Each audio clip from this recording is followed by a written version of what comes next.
హల్లెలూయా. దేవునికి స్తోత్రం. మీకు అందరికీ కూడా నా యొక్క శుభాభివందనాలు తెలియజేస్తున్నాను. ప్రియ దేవుని సంగమ, అనుదిన ఆత్మీయ ఆహారముగా ఈరోజు దేవుని యొక్క వాక్యం యోహాను సువార్త 14వ అధ్యాయము 14వ వాక్యము. నా నామమున మీరు నన్నేమి అడిగినను నేను చేతును. హల్లెలూయా. దేవునికి స్తోత్రం. యేసుక్రీస్తు వారు చెప్తున్న మాట, ఆయన నామమున అడిగిన ప్రతిదీ కూడా ఆయన చేస్తాడంట. హల్లెలూయా. యేసు నామమున ఆయన నామమున అడగడం, ఏం అడిగినా కూడా అది చేస్తారంట. ఈ మాట వింటేనే మనకు చాలా సంతోషం ఇస్తుంది. అడిగిన వాటిని అన్నింటిని కూడా ఇచ్చినాడు, పొందుకున్నామని కూడా చాలా హ్యాపీగా ఫీల్ అవుతూ స్తోత్రాలు చెల్లిస్తాం. మంచిదే. అడిగినవన్నీ కూడా ఇచ్చే దేవుడు, అడిగినవన్నీ కూడా ఇస్తానని చెప్తున్నాడు. మంచి దేవుడు, ప్రాణంనే ఇచ్చినాడు. ఇంకా ఏం అడిగినా మీకు ఇయ్యడా, నా కోసం ఇయ్యడా, ఇస్తాడు.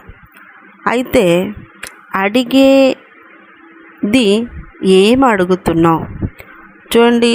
ఇప్పుడు ఒక తండ్రి తన చిన్న కొడుకుని తీసుకొని వెళ్తూ ఉన్నాడు.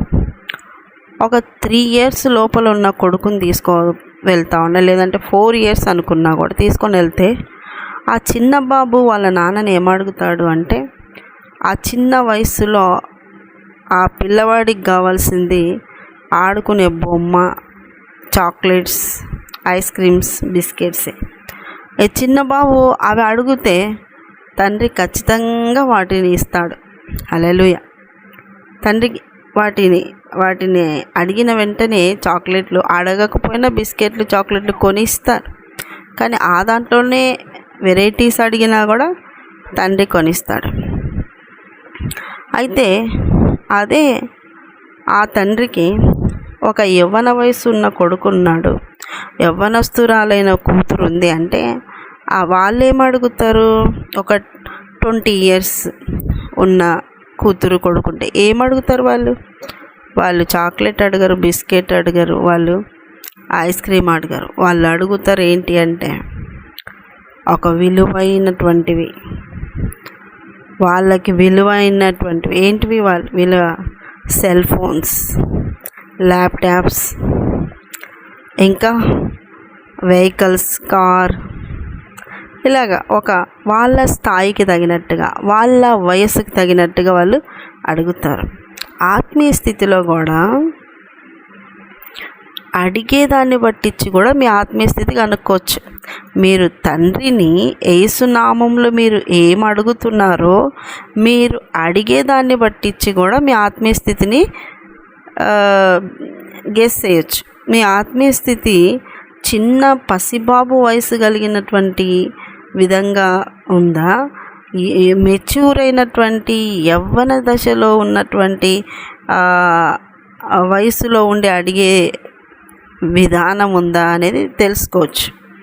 మీ ఆత్మీయ స్థితి చిన్న వయసులో ఉన్న వ్యక్తి అడిగినటువంటి రీతిలో, అయ్యా ఈ లోకంలో మరి ఇల్లు కావాలి, పెళ్ళి కావాలి, పిల్లలు కావాలి, ఉద్యోగం కావాలి, దీనికోసమే ప్రార్థించే వాళ్ళు ఉంటారు తెలుసా. దీనికోసమే వేదన పడేటోళ్ళు ఉంటారు, దీనికోసమే ఉపవాస ప్రార్థన చేసేటోళ్ళు ఉంటారు. కానీ ఆత్మీయతలో మెచ్యూర్ అయిన వాళ్ళు చిన్నవాటిని వదిలేస్తారు, చిన్నవాటిపైన ఫోకస్ చేయరు, చిన్నవాటిని వారు అంతగా సీరియస్గా తీసుకోరు. వాళ్ళు పెద్దవాటిని, విలువైన వాటిని ఎలాగ మెచ్యూర్ మైండ్తో ఆలోచించి తీసుకుంటారో, ఆత్మీయ స్థితిలో కూడా ఉన్నతమైనటువంటి ఆ పరిపూర్ణమైనటువంటి ఆత్మీయ స్థితి కలిగిన వాళ్ళు అడిగేది ఏమడుగుతారంటే, ఆయన అడుగుడి మీకు ఇవ్వబడును అన్నాడు. ఇప్పుడు చదివిన వాక్యం కూడా మీరు ఏం అడిగినా కూడా నేను మీకోసం చేస్తా అన్నాడు. మరి ఏమైనా చేసే దేవుణ్ణి ఏమడుగుదాము? ఈ లోక సంబంధమైన, భూ సంబంధమైన ఇల్లు, పొలాలు, ఉద్యోగాలు, వ్యాపారాలు డెవలప్ చేయయ్యా, డబ్బులు ఇయ్యయ్యా, అది చేయయ్యా, ఇది చేయయ్యా, వాళ్ళకి ఇస్తున్నావు మాకి అయ్యా, వాళ్ళు విసిగిస్తున్నారు, వాళ్ళని ఏదో ఒకటి చేయయ్యా, ఇలాగ ప్రార్థన చేస్తావా, అడుగుతావా? లేదంటే ఆత్మీయ స్థితిలో ఎదిగిన బిడ్డగా, ఆత్మీయ స్థితిలో పరిపూర్ణత కలిగిన బిడ్డగా, ఆత్మ సంబంధమైన వరముల కొరకు కనిపెట్టే బిడ్డగా నువ్వు ఉంటావా? ఆత్మ సంబంధమైన వరములు, ఆత్మ సంబంధమైనటువంటి పరిపూర్ణత, ఆత్మ సంబంధమైన ఆశ, ఆత్మ సంబంధమైన తృష్ణ, ఆశయాలు, గమ్యస్థానం తెలిసిన వాళ్ళకే ఈ ఆత్మీయ స్థితిలో ఉన్నత స్థితి కలిగిన వాళ్ళు ఉంటారు. ఈ లోకం అశాశ్వతం అని తెలిసిన తర్వాత లోక సంబంధమైన వాటి విషయంలో అడిగి భక్తిని ముడిపెట్టుకోరు. అత్యున్నతమైన సింహాసనం పైన ఆసీనుడైన దేవుని దగ్గర ఆత్మ సంబంధమైనవి అడిగి ఆత్మ సంబంధంగా కట్టబడుతూ దేవునికి లోక సంబంధమైనవి ఉన్నా ఉండకపోయినా దేవునితో ఉండటం ఒక విలువైనటువంటిదిగా, దేవుడు ఉండేటువంటి స్థలము కూడా ఒక విలువైనటువంటిదిగా ఉంది. కాబట్టి ఆ విషయాలకు చాలా చాలా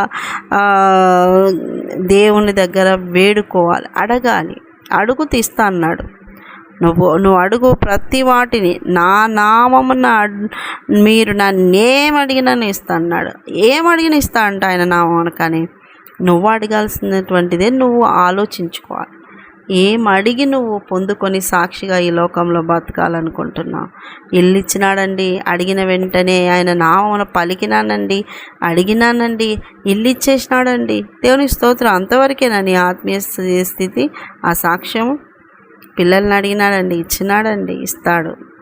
ఉద్యోగం అడిగినానండి, ఇచ్చినాడండి.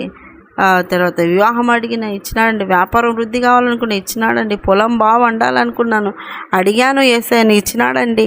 ఇవన్నీ ఇచ్చిన దాన్ని బట్టి ఇచ్చాను. ఆత్మీయ స్థితి, భక్తి, విశ్వాసం అక్కడే ఉంటే ఇంకా పెరిగేది ఎప్పుడు? వృద్ధి కలిగేది ఎప్పుడు? నువ్వు పరిశుద్ధాత్మను అడుగు. ఒక ఆత్మను నేను ఒక్కొక్క సంవత్సరం ఒక ఆత్మను సంపాదించి మందిరంలో స్థిరపరచాలని అడుగు. కొంతమంది గొడ్రాళ్ళ బతుకులు ఉంటాయి. ఒక్క బిడ్డను కానీ మందిరానికి పరిచయం చేసిండారు, ఒక్క బిడ్డను కానీ రక్షణలోకి తీసుకొచ్చిండారు, ఒక్క బిడ్డకు కానీ యేసుక్రీస్తు గురించి గొప్పగా చెప్పిండారు. యేసుక్రీస్తు వారు చేసిన శిలువ యాగం గురించి గొప్పగా చెప్పాలి. ఆ శిలువ యాగము తర్వాత ఆయన జయించి లేచిన ఆ పునరుద్ధానమును గురించి గొప్పగా చెప్పాలి. అది ఏ సేవకుడు కూడా చేయలేదు. ఏంటిది? మరణమును జయించి తిరిగి లేచినటువంటిది. ఏ సేవకుడు కూడా ప్రాణం పెట్టలేదు. ఏ సేవకుడు కూడా దాని గురించి ప్రాణం పెట్టలేదు.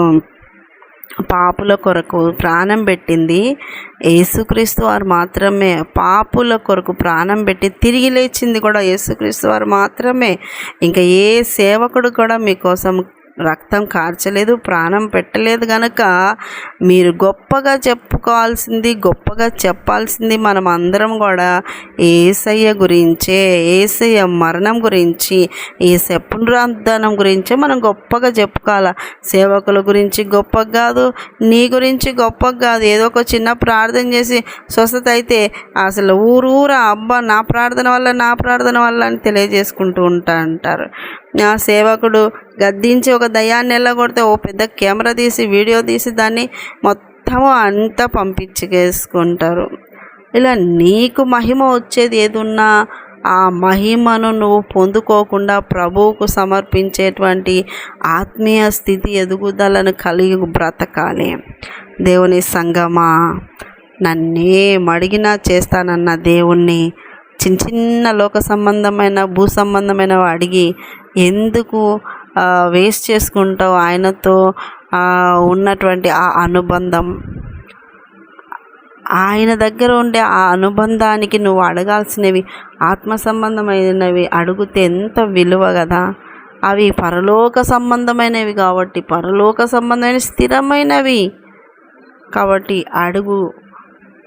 ఏమడిగినా ఇస్తా అన్న దేవుణ్ణి లోక సంబంధమైన అడుగాక ఆత్మ సంబంధంగా ఎలా ప్రార్థించాలి అడుగు. ఎలా పరిశుద్ధ క్రియలు కలిగి బ్రతకాలనో అడుగు. ఎలా పరిశుద్ధాత్మను అందుకోవాలనో అడుగు. ఎలా దేవుని సన్నిధిలో కన్నీటి ప్రార్థన చేస్తూ ఉండాలో అడుగు, ప్రతిదీ అడుగు అడుగు అడుగు. దేవుడు రాయించి పెట్టిన పరిశుద్ధ గ్రంథంలో నుండి నీకు ఆయన మాటలు తెలియజేస్తాడు. ఎలా నువ్వు బ్రతకాలి, ఎలా సాక్షిగా ఉండాలి, ఎలా నువ్వు ప్రేమించాలి, ఎలా శత్రువుల పట్ల ఉండాలి, అన్నింటినీ నువ్వు అడుగు. దైనందిన జీవితంలో ప్రతి పోరాటానికి ఆయన దగ్గర జవాబు ఉంది. ప్రతి పోరాటంలో కూడా విజయం ఇచ్చే గొప్ప దేవుడు అంటున్నాడు. కాబట్టి ప్రియ దేవుని సంగమా, ఆయన ఏం అడిగినా ఇస్తాడంట. అడిగేదాన్ని బట్టి ఇచ్చే నీ ఆత్మీయ స్థితి, ఉన్నత ఆత్మీయ స్థితి, మెచ్యూర్ అయిన ఆత్మీయ స్థితి కలిగిన వాళ్ళు లోక సంబంధమైన వాడరు, ఆత్మ సంబంధమైన అడుగుతారు, ఆత్మ సంబంధమైన విశ్వాసం పెంచుకుంటారు, ఆత్మ సంబంధమైన భక్తితో సాధకముగా ముందుకు సాగుతారు. అటు విధంగా మీరు కూడా తేడా తెలుసుకొని దేవునికి ఇష్టంగా ఆత్మలో ఎదగండి. అట్టి కృప మీకు అందరికి కలుగును గాక. ఆమేన్. చిన్న ప్రార్థన చేసుకుని యేసయ్యా నీకు వందనాలు. విన్న వారిని దీవించండి, ఆశించండి, ఆరోగ్యాల్లో ఇచ్చండి. నాయన నిజంగా ప్రభు అడిగిన ఏది అడిగినా ఇచ్చే దేవుడు, మంచి దేవుడు. కానీ అడిగేటువంటి వారి ఏం అడగాలి, ఎలా పొందుకోవాలి, ఏం పొందుకోవాలని ఆలోచన లేకుండా అడుగుతూ లోక సంబంధమైన అడుగుతూ వృధా చేసుకుంటున్నారయ్యా. క్షమించండి, కనికరించండి, కృప చూపండి. విన్నవారు ఆత్మ సంబంధంగా ఎదుగుతూ ఆత్మలో బలపరచబడే కృపాభాగ్యం దయచేయమని యేసు పరిశుద్ధ నామములో అడుగుతున్నాం మా తండ్రి. Amen, amen, amen. యేసు రక్తమే జయం, సిలువ రక్తమే జయం, ప్రవేశనామ సంపూర్ణ విజయం కలుగును గాక. Amen, amen, amen. Good morning, praise Lord. దేవుడు మళ్ళీ దీవించి ఆశించును గాక. ఆమెన్.